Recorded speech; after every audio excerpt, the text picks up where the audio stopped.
Hi, continue with today's thought.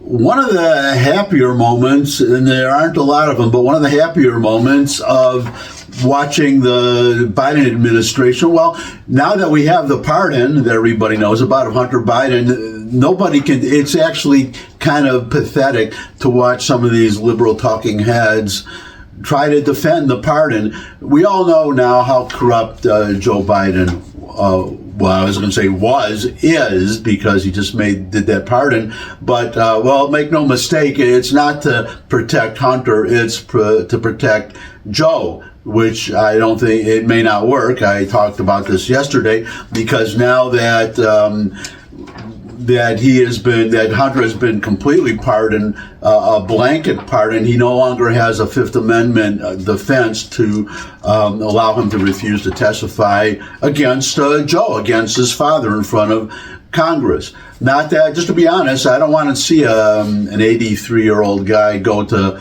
jail, no matter how much this 80 or 83-year-old guy was willing to see Trump go to jail for 700 years.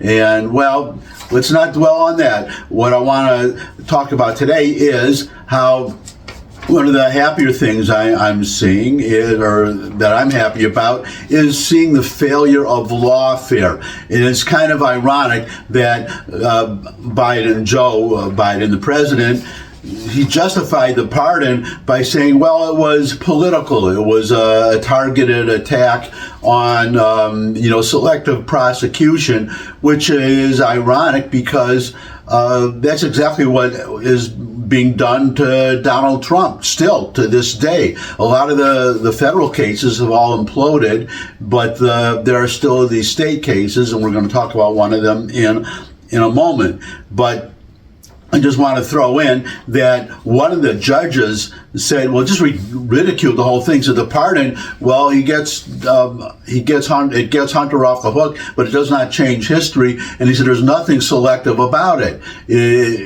What is the prosecution of Hunter is what would have happened to anybody. So the judge, not just that, actually both judges, that case and the gun possession case, that judge too, they both came out with statements condemning the pardon, as any reasonable person should. But now I want to get to one of the state cases. Now we know the one, actually, I'll talk about both of them, because there's the one in New York, the hush money case, and Trump's lawyers are back in court now saying, well, seeing what Biden just did, Biden just pardoned his son, and he said the reason was because basically the Justice Department is corrupt.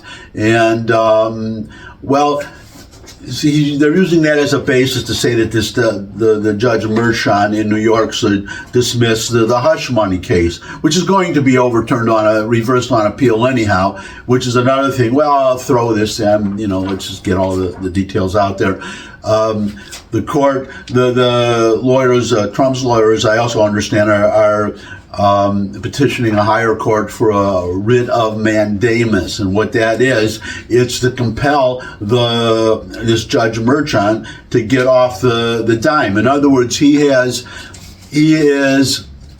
postponing again, pretty much indefinitely, the sentencing Trump, coming to a final closure, either dismissing the case or sentencing Trump, and it denies Trump it denies him his constitutional right to a speedy trial and to appeal. He wants to appeal the decision. Trump is going to appeal the decision, but he can't until the judge pronounces a verdict. That's the law not in all states, but that is a law in New York State, that the judge has to pronounce the sentence, or if he dismisses the case and the whole thing goes away, but he has to pronounce the sentence before Trump can appeal. So, because he's appealing the verdict and maybe the sentence. Anyways, that is the law. So the writ of mandamus would compel this judge to get off the dime to do one or the others, to either let Trump go or allow him to move forward with an appeal. So now this brings us to the case, the more important case today, or the big news is the one in Georgia. Now, you all remember Fani Willis, I hope. Fani Willis and Nathan Wade, her lover, whom she hired to be the lead prosecutor against Trump in supposedly conspiracy to overturn the election. At least the results in Georgia, where Fani Willis is the Attorney General for Fulton County there. So she they've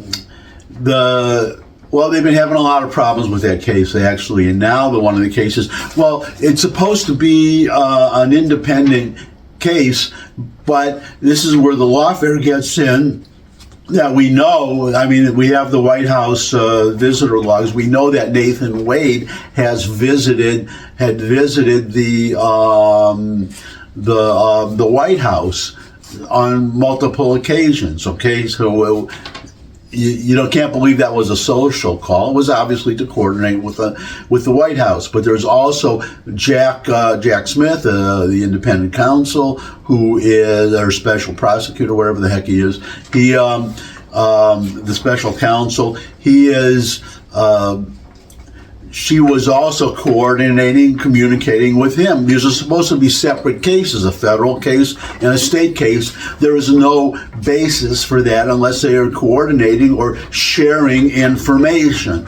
So sharing information to help each other with their cases, right? And then there is a January 6th committee, remember, that impeached Trump after he'd already left office, in fact, and supposedly in prime, they showed it in prime time in this investigation. That is also being investigated now by the new Congress. But the point I want to make about that is that there was no reason why would she be communicating, Fani Willis, with the January 6th committee. Now,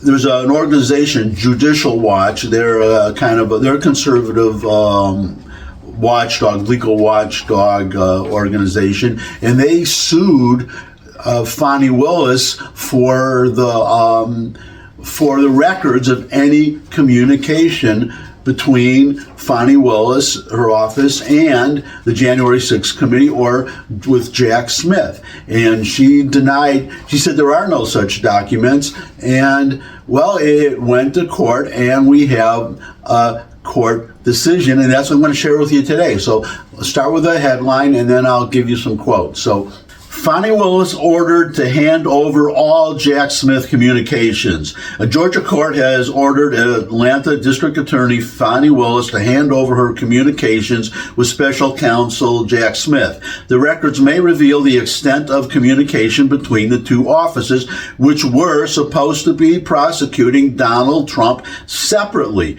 Willis is the district attorney for Fulton County, which covers most of Atlanta.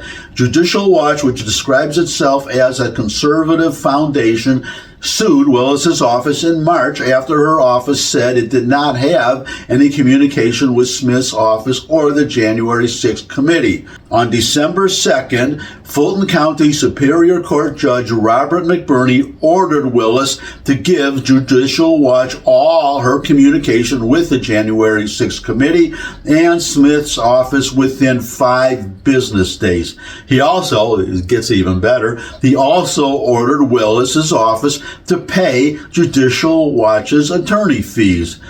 In its lawsuit, Judicial Watch said that Willis's representation about not having records responsive to the request is likely false. So there you have it. Good news for those documents are going to be turned over. The public will see them. We're going to see all the coordination between this state attorney general with the independent, with the special counsel. I keep saying independent counsel because that's what the predecessor used to be, an independent counsel, and then it went through several, like 2 or 3 iterations. So now it's special counsel Jack Smith, but we're going to see the coordination between her office and him, and any coordination, which apparently there is, between her office and the January 6th committee. I'm sure the new committee that is investigating the January 6th committee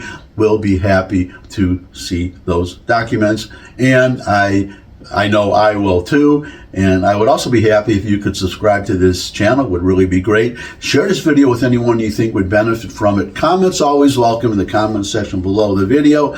And most of all, come back and see me again. I would love to see all of you again. And until I do see all of you again, bye.